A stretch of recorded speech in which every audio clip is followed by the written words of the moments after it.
3, 40년 전만 하더라도요. 노력하면 된다. 열심히 공부해서 한번 집을 일으켜 세워보자 라는 사회적 분위기가 있었습니다. 그런데 2000년이 이제 들어오고 나서부터는요.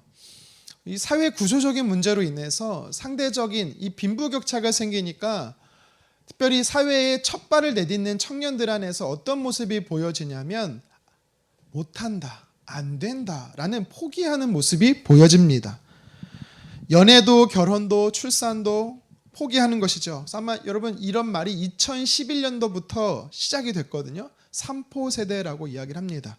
하지만 이것보다 더 많은 것들을 포기하는 세대, M4 세대라는 말이 나왔습니다. 이 도표를 보시면 점점 포기해지는 게 많아요. 세 가지만 포기하는 것이 아니라 경력과 집을 포기합니다. 그래서 5가지를 포기해서 5포 세대입니다. 이게 끝이 아니에요. 자신의 꿈과 그리고 인간관계를 포기하는 7포 세대라고 있어요. 이때부터 여러분 사회에서 어떤 표현이 나온지 아세요? 욜로족. 여러분 모르십니까? 그러니까 미래가 중요한 게 아니라 오늘이 중요한 거예요. 나를 위해 사는 인생이 중요한 겁니다. 그래서 혼자 밥 먹고 혼자 여행 가는 그런 문화가 막 사회에서요 부각되기 시작했습니다.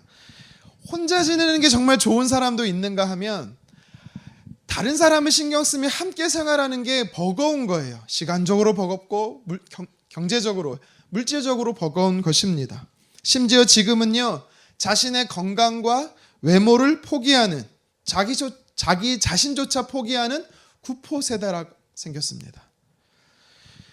사회에서 열심히 역동적으로 활동한 세대들인 청년들이 자라온 수준이 있다 보니까 힘든 일을 하기가 어려운 겁니다. 한두 번 시도해보지만 눈앞에 이 노인, 이 문턱에 막혀서요. 가로막혀서 역시 나는 안 돼, 못하겠다라고 포기하게 되는 것이죠.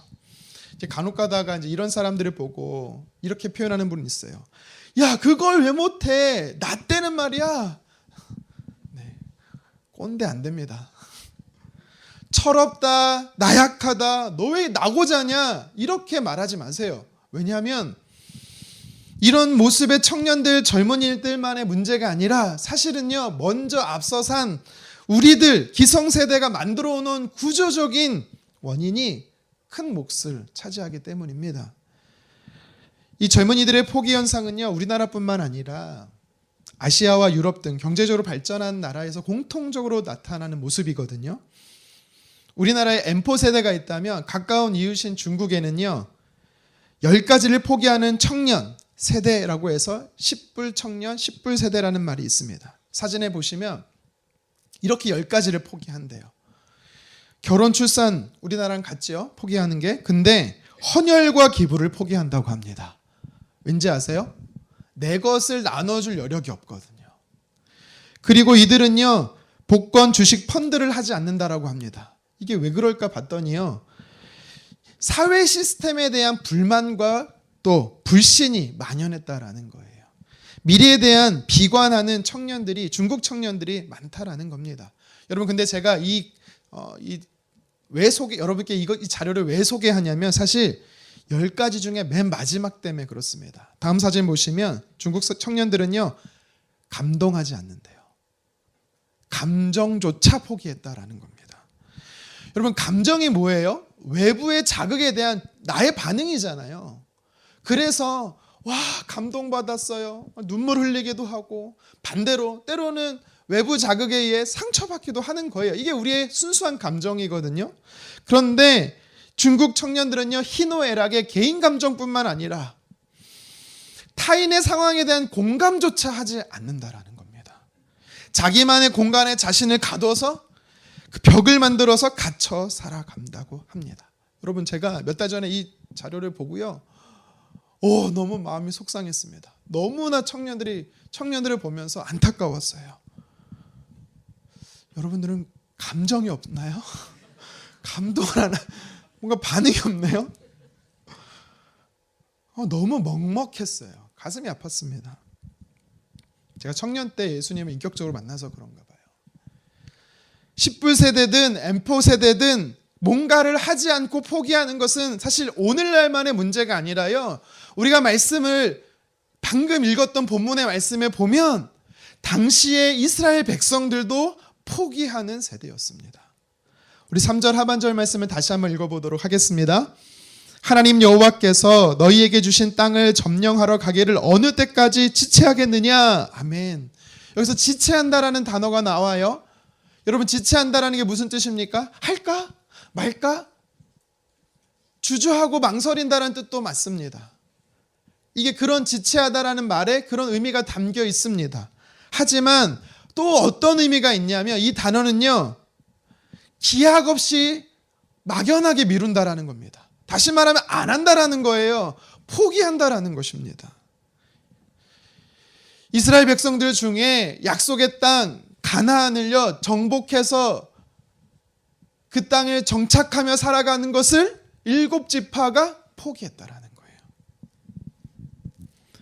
요단 서편 가나안 땅은요 므낫세 반지파를 포함해서 총 10개의 지파가 약속의 땅으로 분배받아야 했습니다. 보통의 사람들은요 나한테 간접적인 영향만 와도 문제다라고 말하거든요. 근데 잘 보세요. 10개 지파 중에 7개 지파 70%에 해당하는 사람들이 분배받는 일을 포기합니다. 이거는요 이스라엘 민족의 정체성을 흔드는, 뿌리채 흔드는 아주 심각한 사회 문제였습니다. 그러면 왜 70%에 해당하는 이 7지파는 정착할 땅을 분배받는 것을 포기했을까요? 14장부터 성경을 쭉 18장까지 읽어보면 정확하게 이래서 그렇다라고 성경은 말하진 않지만 우리가 이 정황상 몇 가지를 추론해 볼 수가 있습니다. 첫 번째는요, 두려움 때문이었어요.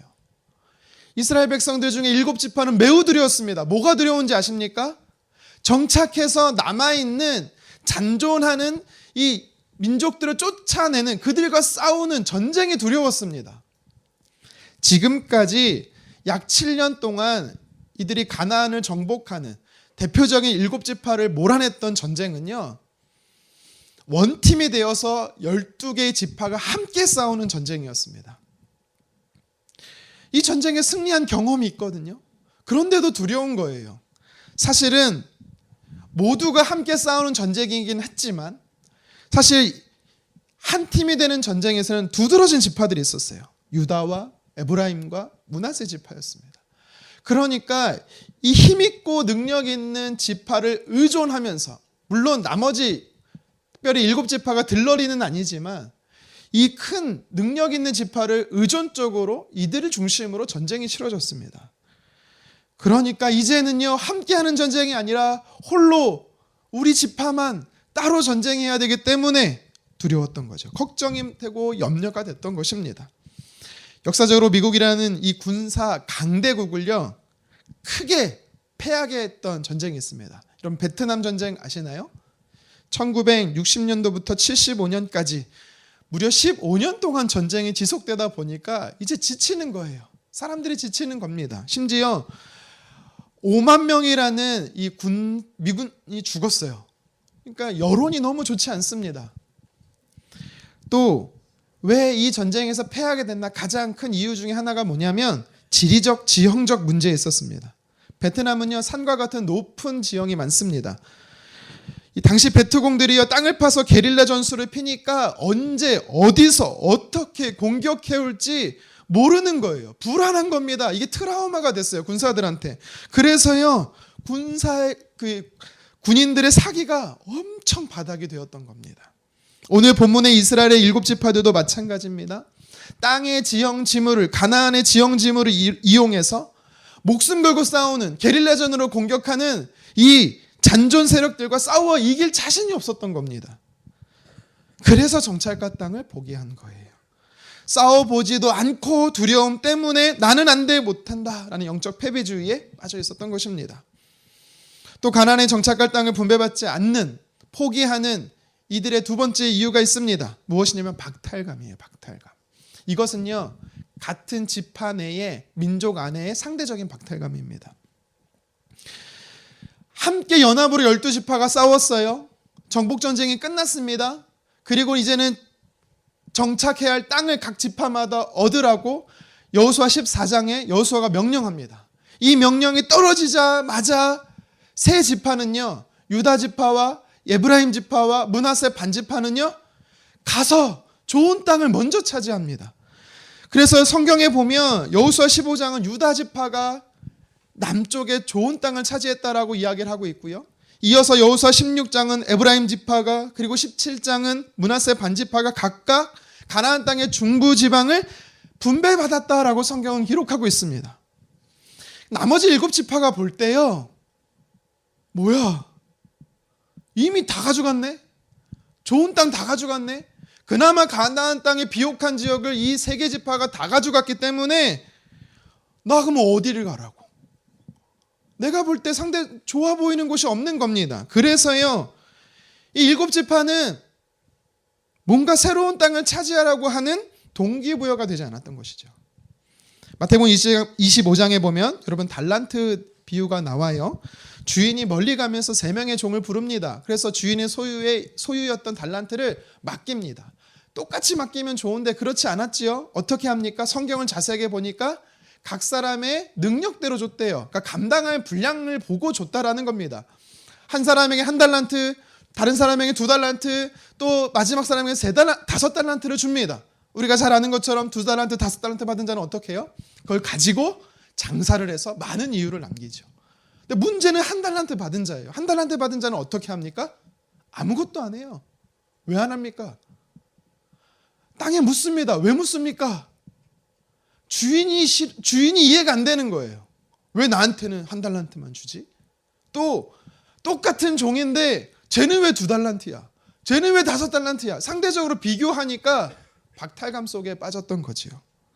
여러분, 제가 말씀드렸다시피 1달란트 결코 작은 액수 아닙니다. 얼마라 그랬죠? 오늘 시가 35억. 1달란트 35억이에요. 여러분, 제가 여러분 35달란트랜다. 큰일 날 뻔했습니다. 네. 1달란트가 전혀 작은 게 아닙니다. 하나님이 우리에게 주시는 게 결코 작은 게 아니에요. 그래서 우리는 어떻게 됩니까? 누군가 비교해서 왜 많냐 적냐라고 말하는 게 아니라 감사해야 되는 것입니다. 여러분, 7지파는 어떻게 해야 됐어요? 여전히 그들이 차지할 요단 서편 가나안 땅은요, 하나님이 약속하신 젖과 꿀이 흐르는 좋은 곳이에요. 그렇기 때문에 어디를 차지하든 주님 감사합니다, 만족하며 살아야 되는 겁니다. 문제는 뭡니까? 비교하니까 미워지는 거예요. 비교하니까 나의 약함이 보이니까, 나의 부족함이 보이니까 낙심하게 되는 겁니다. 여러분, 비교하는 것 결코 좋지 않은 습관입니다. 7지파가 가나안 땅에 정착할 때 분배받는 것을 포기한 3번째 이유가 있습니다. 뭐냐면 안주함입니다. 안주함. 이스라엘 백성들은요, 요단강을 건너고 첫 발을 이 가나안 땅에 딱 디디고 나서부터 길갈이라는 곳에서요 정착해서 살았습니다. 무려 짧지 않은 7년의 시간 동안 살았습니다. 여러분, 출애굽한 이 2세대들은요 한 번도 한 곳에 7년 동안 머물러 본 적이 없어요. 늘 이동해야 했습니다. 늘 옮겨 다녀야 했습니다. 그런데 7년을 딱 멈춰보니까 좋아요. 뭐가 좋은지 아세요? 이사갈 걱정이 없네. 이제 좀 정착할 만하면 하나님 떠나라, 옮겨라 그러시거든요. 근데 7년간 머물러 보니까 너무 좋아. 심지어 또 뭐가 생기는지 알아요? 집이 생기네. 내 소유가 생기는 겁니다. 그러니까 부유해지기 시작하는 겁니다. 그러니까 좋은 거예요. 그러니까 안주하고 싶은 겁니다. 누가복음 9장에 보면 예수님께서 제자들을, 특별히 3명, 베드로와 요한과 야고보를 데리고 기도하자 그러면 산으로 올라갑니다. 분명히 예수님이 성경에 보니까 기도하자 그랬거든요. 근데 3사람이 뭐하고 있는지 알아요? 성경에 보니까 심히 졸더라. 자고 있어요. 근데 졸다가 갑자기 베드로가 깼네. 앞에 뭔가를 보니까 예수님이 모습이 변했어요. 그리고 그 변하신 예수님이 모세와 엘리야 선지자랑 대화를 하고 있습니다. 그 모습을 봤던 베드로가 갑자기 껴들더니 하는 말, 예수님, 이곳이 좋습니다. 초막셋을 짓고 여기서 거주하면서 안주하면서 삽시다. 예수님 뭐라 그러셨게요? 내려가자. 예수님은요, 하나님의 주신 사명을 감당하기 위해서요. 물론 그곳이 좋은 곳이었지만 안주하지 않고 이동하신 것입니다.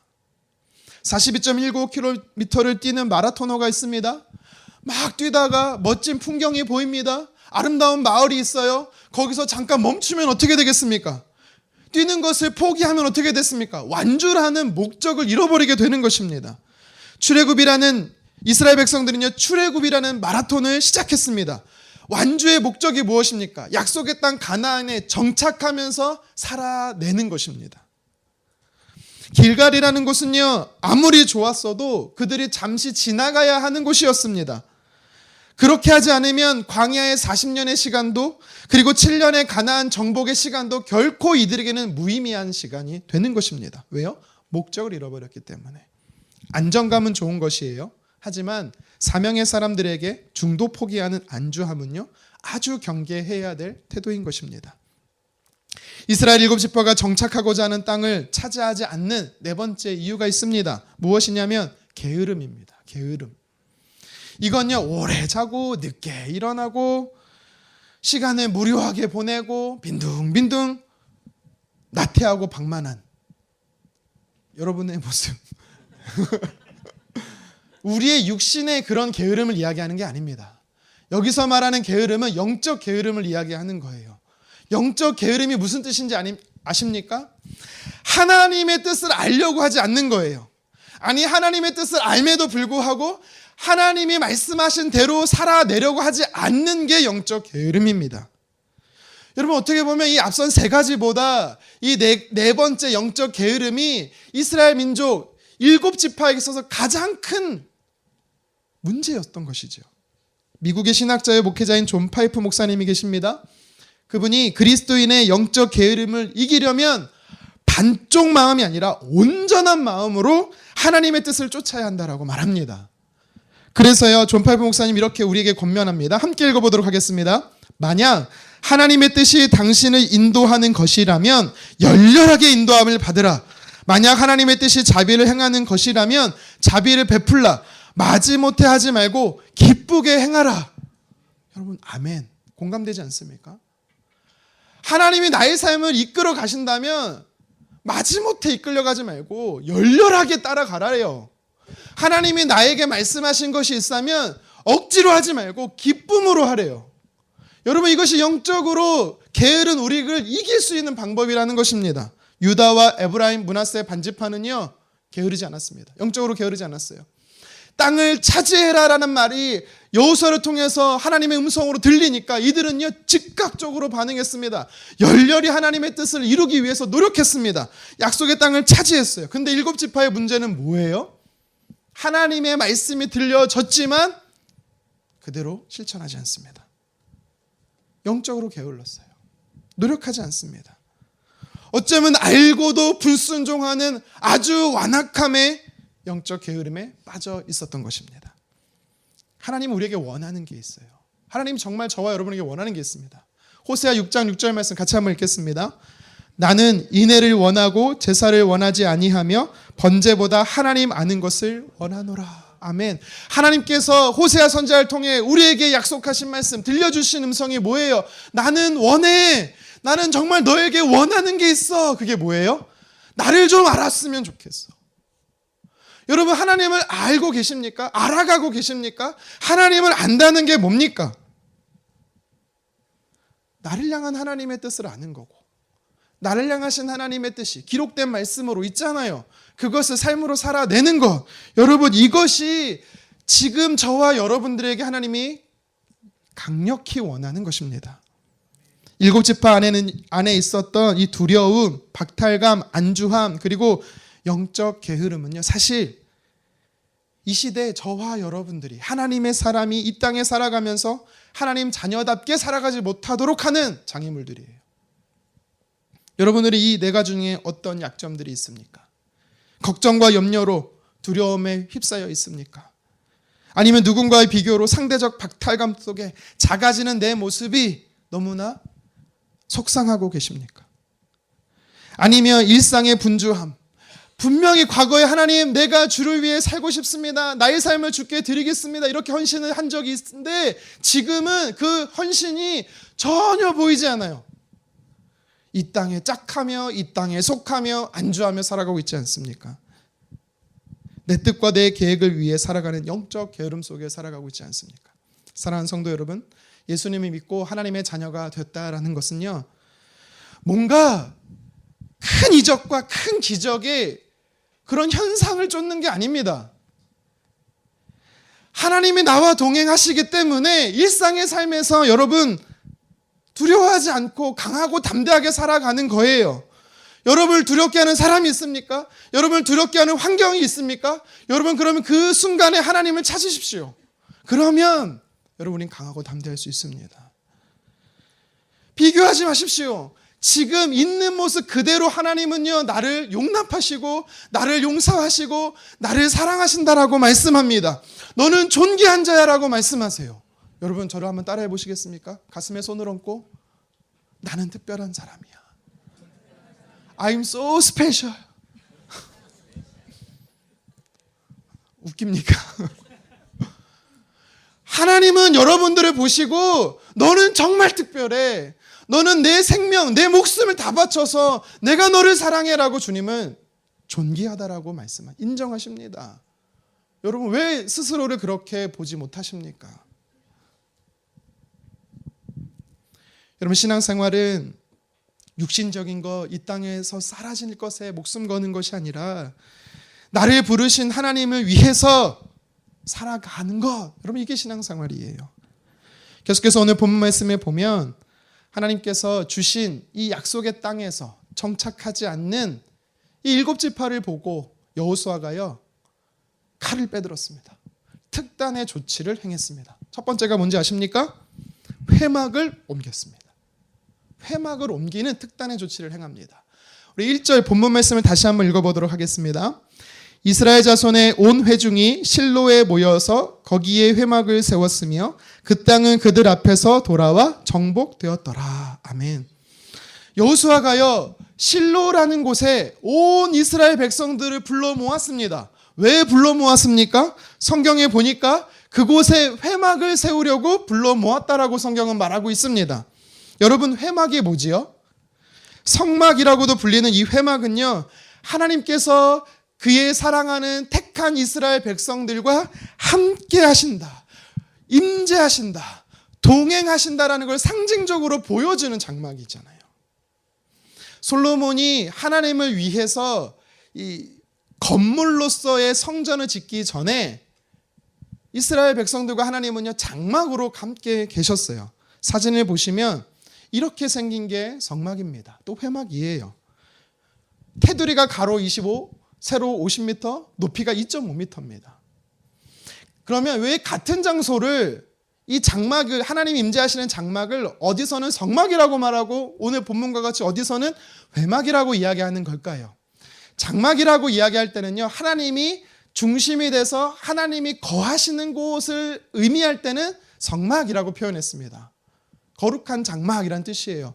그런데 왜 회막이라고 말했는가? 회막이라고 표현될 때는 어떤 의미로 쓰였냐면 그 하나님이, 우리와 함께 하시는 하나님이 부르셔서 대화하시고 교제하시고 함께 하시는, 우리의 입장에서 함께 하시는 곳을 강조할 때 회막이라고 이야기하는 것입니다.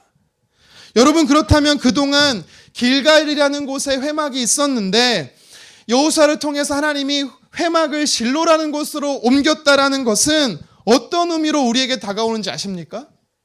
삶의 현장에서 하나님과 교제하라는 것입니다.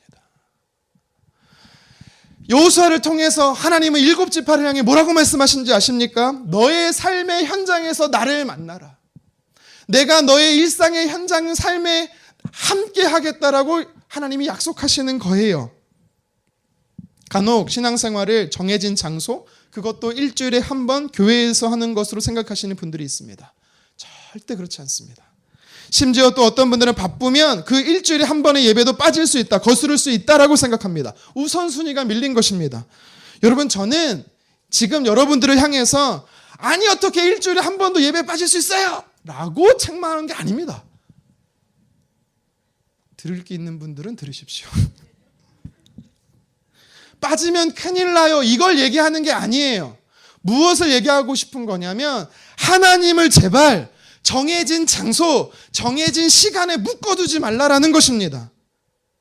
주중에는 교회도 한 번도 생각하지 않아요. 예배도 한 번도 생각하지 않아요. 하나님 전혀 기억지 않습니다. 잊고 지냅니다. 그런데 마치 맞춰놓은 시계에 알림이 울리듯이 내가 뭐 해야 되지? 교회 가야 되지? 예배 드려야 되지? 무슨 일정 스케줄 소화하듯이 신앙생활하지 말라라는 겁니다. 솔로몬이 하나님을 위해 성전을 지었어요. 봉헌 기도를 합니다. 그 기도의 내용 중에 이런 표현이 있습니다. 우리 같이 한번 역대하 6장 18절 함께 읽겠습니다. 하나님이 참으로 사람과 함께 땅에 계시리이까 보소서 하늘과 하늘들의 하늘이라도 주를 용납하지 못하겠거든 하물며 내가 건축한 이 성전이오리이까. 아멘. 지금 솔로몬이 무슨 고백을 하고 있는지 아십니까? 하나님을 이 성전을 지었거든요. 새롭게 지은 건물이거든요. 근데 뭐라고 말하냐면 하나님을 이 성전에 가둘 수 없습니다 라고 표현하고 있는 거예요. 하늘들의 하늘이란 말이 무슨 뜻인지 아세요? 유대인들이 가지고 있던 우주적 개념이에요. 온 우주를 이렇게 표현했어요. 그는요 드넓은 우주에도 광활한 우주에도 하나님의 영광을 가둘 수 없습니다 라고 표현한 겁니다. 이건 절대 과장법이 아닙니다. 왜요? 우리가 땅을 밟고 살아가는 이 지구나 온 우주 만물도 하나님의 영광과 그 광채와 그 위대하심을요 담아낼 수가 없거든요. 천문학자들은 지구를 포함해서 온 우주에 관측할 수 있는, 보여지는, 다시 말해 손으로 만질 수 있고 느껴지는 물체를요 보통 물질이라고 합니다. 근데 그게 총 우주의 단 5%밖에 되지 않는데 나머지 95%는요 관측조차 되지 않는데요. 근데 있어요. 있는데 관측이 안 돼요. 측정이 안 된다라는 겁니다. 만약 없다라고 말해버리면 우주 전체가 설명이 안 된다라는 거예요. 그래서 그런 물질을 암흑물질이라고 말해요. 그 암흑물질은요 26%에 해당한대요. 나머지는요 69%는 뭔지 아십니까? 지금도 우주가 가속 팽창해서 굉장히 커지고 있는데 도대체 무슨 힘이, 무슨 에너지가 그렇게 있는지 모르겠대. 근데 존재하는데 관측할 수는 없대요. 그거를 암흑 에너지라고 해요. 예전에 한번 제가 도표를 보여드렸죠. 여러분 저는요 이 암흑 물질, 암흑 에너지를 믿습니다. 믿는다고 표현하니까 이상하죠. 저는요 존재한다라고 봐요. 왠지 아십니까? 제가 과학을 잘 알아서가 아니라 성경에 보면 하나님께서 하나님이 어떤 분이시냐, 하나님의 속성과 본질과 속성에 대해서 이야기할 때 하나님은 어떤 분이시래요? 하나님은 모든 곳에 계시는 무한 편재성을 갖고 있는 분이래요. 물론 그 암흑 에너지, 암흑 물질이 하나님은 아니겠지만 하나님의 존재를 증명하는 것으로 저는 느껴집니다. 하나님은요 이 시간 이곳에 우리 영혼오른 교회나 배움관에만 계시는 게 아니에요. 여러분의 가정에도 계시고 여러분의 일터와 삶의 현장에도 계시고 우리의 생각과 우리의 마음에도 계시는 분이십니다. 하나님은 알파와 오메가 되십니다. 처음과 나중이라고 말합니다. 하나님은 시간을 초월하시는 분이라고 말씀하세요. 그렇기 때문에 주일의 하루 제한된 장소에서만 하나님을 경험할 것이 아니라 주중에도 여러분이 어디에 계시든 무엇을 하시든 그곳에서도 하나님과 동행하시기를 주님의 이름으로 축원합니다.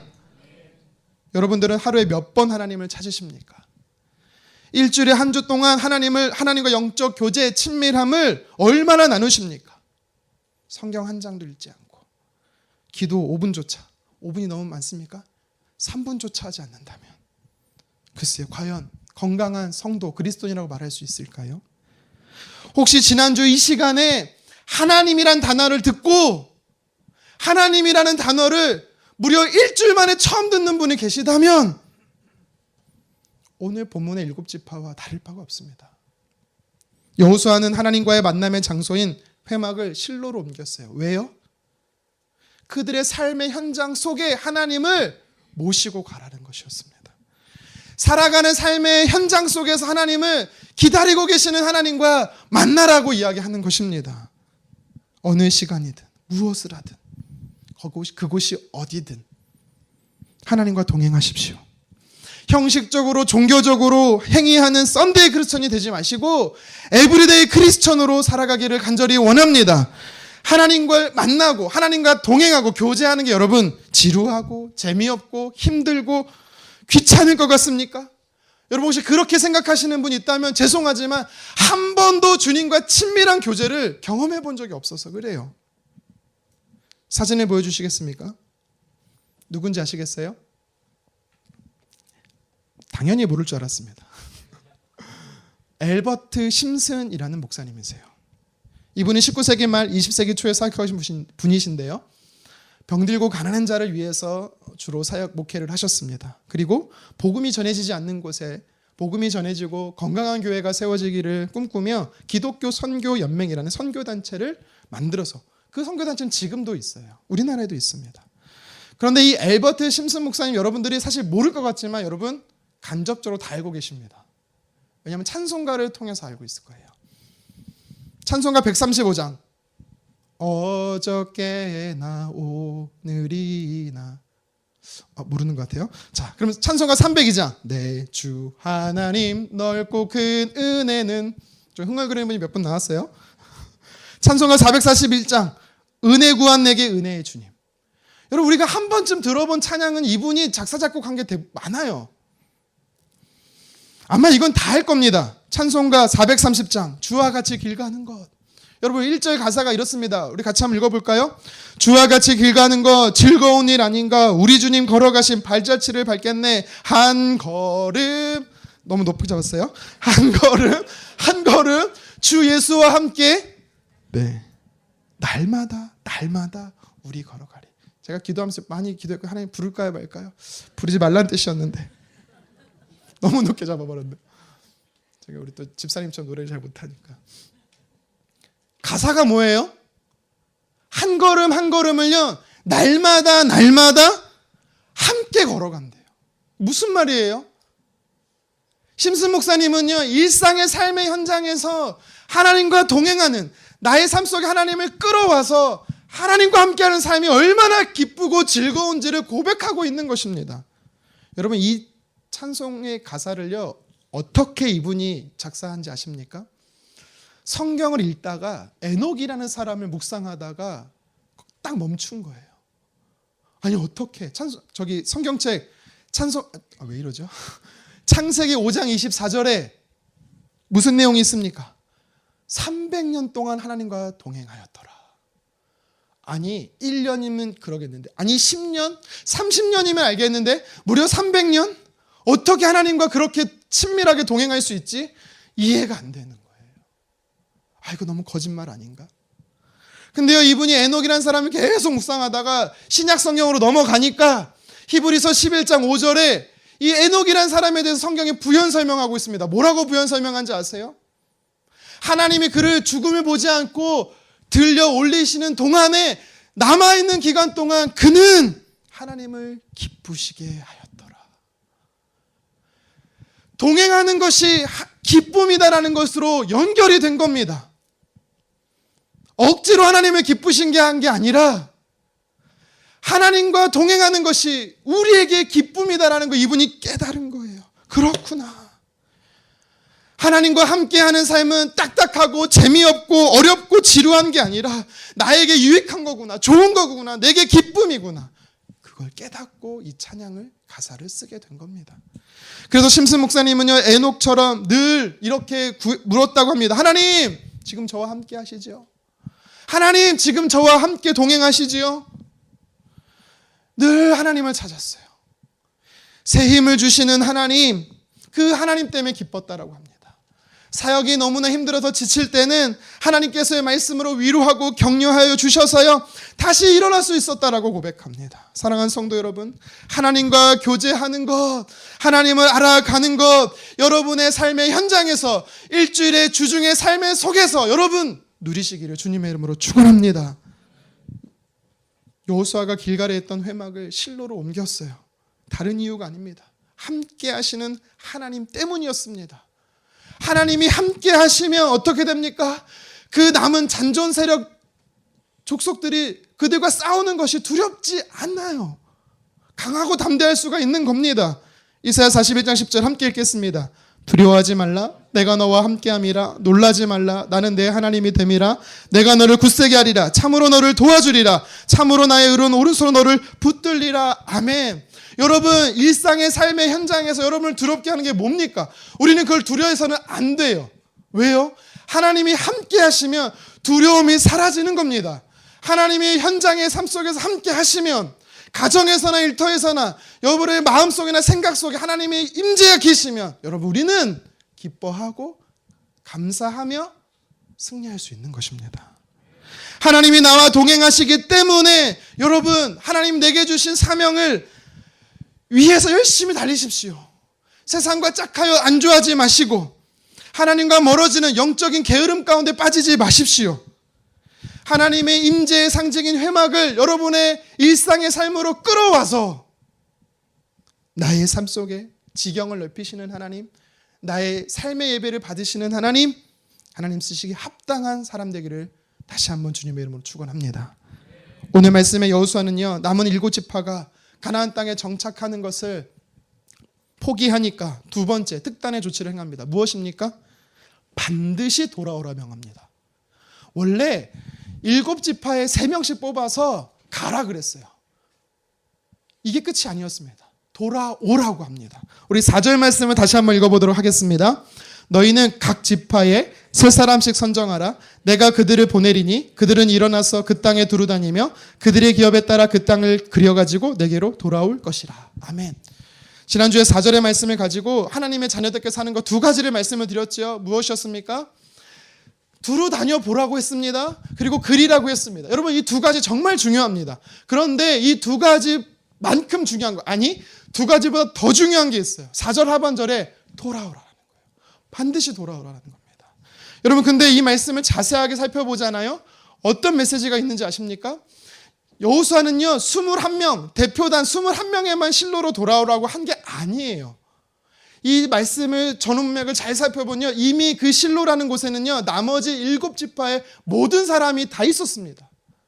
심지어 어떤 사람들이 있었냐면요 요단 서편의 2지파 반뿐만 아니라 요단 동편을 땅으로 분배받는 2지파 반까지 다 해서 합이 12지파 이스라엘 모든 사람이 실로에 모여 있었습니다. 여러분 이게 무엇을 의미하는 걸까요? 우리가 주중에 개인적으로나 가족 단위로서 일상의 삶에서 하나님과 동행하는 삶을 살았다면 이제는 공동체로 함께 모여서 하나님을 예배해야 된다는 것을 오늘 성경이 우리에게 이야기하고 있는 것입니다.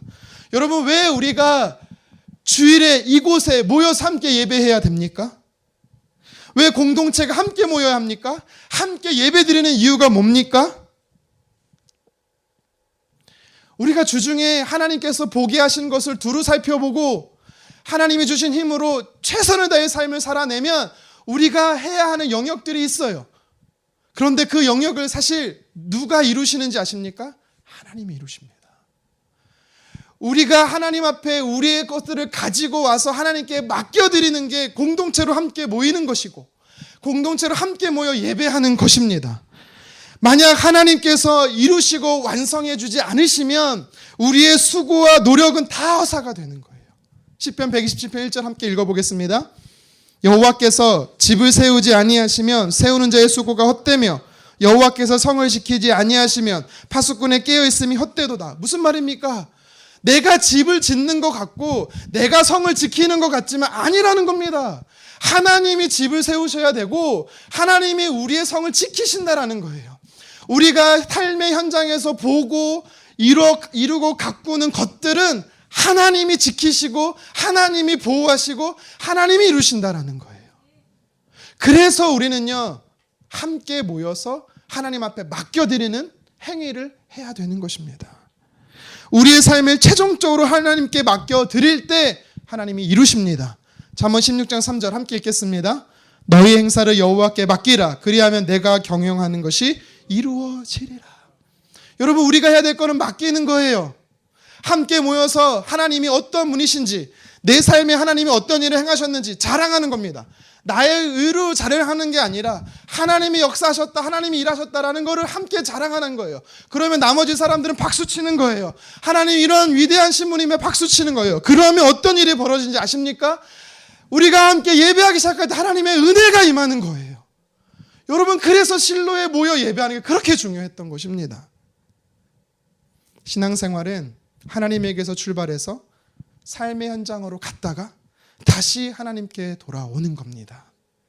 우리가 한 주의 말씀을 듣고 출발해서 일상의 삶에서 말씀을 가지고 두루 살펴보고 또한 하나님의 말씀이 주는 능력으로 우리는요 그림을 그리고 최선을 다하고, 그리고 그게 끝이 아니라 영적인 실로인 교회로 모여서 하나님 앞에 우리의 삶을 올려드리는 거예요. 맡겨드리는 겁니다. 이게 건강한 신앙생활입니다. 여러분들은 어떤 수준의 신앙생활하고 계십니까? 한 주를 말씀으로 받고 시작합니까? 내가 지금 몸이 여기 와 있다고 해서 말씀을 받는 게 아닙니다. 저 말씀은 너무 비현실적이야. 저 말씀은 너무 어려워. 이건 내가 순종할 수가 없어. 여러분, 이렇게 내 귀를 닫고 내 마음을 닫잖아요. 그러면 너는 떠들어라. 나는 이따 갈란다. 들려지는 말씀이 아무리 들려줘도 여러분의 삶 속에 능력이 될 수 없는 것입니다. 말씀을 마음에 새기십시오. 말씀을 마음에 간직하십시오. 그래야 하나님의 말씀이 내게 능력이 되는 겁니다. 서 있는 말씀을 전하는 저도 마찬가지고 듣는 여러분도 마찬가지고 하나님 말씀 앞에 우리는 겸허히 받아들여야 되는 것입니다. 여러분들은 말씀을 가지고 삶의 현장으로 나가고 계십니까? 하나님의 말씀을 가지고 두루 다녀 살펴보십시오. 하나님의 말씀으로 힘을 얻어서 여러분 최선을 다해 삶을 사십시오. 분명히 여러분의 삶의 자리에는 무너진 영역들이 있을 겁니다. 쓰러진 자리가 있을 거예요. 그것을 하나님이 일으켜 세워주십니다. 도와주실 수 있으시대요. 어떻게 해요? 하나님의 말씀으로요. 다시 하나님의 말씀으로 일어나고 하나님의 말씀으로 여러분의 삶을 세워가는 수축하기를 간절히 원합니다. 그리고 이제 함께 공동체로 하나님 앞에 반드시 우리는 모여야 합니다. 돌아오십시오. 공동체의 한마음, 같은 믿음으로 하나님을 바라보는 것. 여러분, 이것이 신앙생활입니다. 하나님을 우리가 바라보는 것. 함께 하나님을 바라보는 것. 그리고 하나님이 함께 은혜를 부어주는 것. 여러분, 이게 예배예요.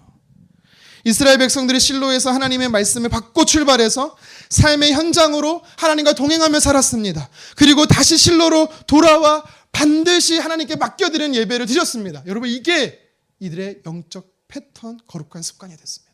저와 여러분들도 이들과 같이, 이스라엘 백성들과 같이 내게 주신 말씀을 가지고 삶의 현장에서 승리하고 하나님 앞에 돌아와 영광을 하나님 앞에 올려드리는 이 건강한 영적 습관을 지니기를 간절히 원합니다.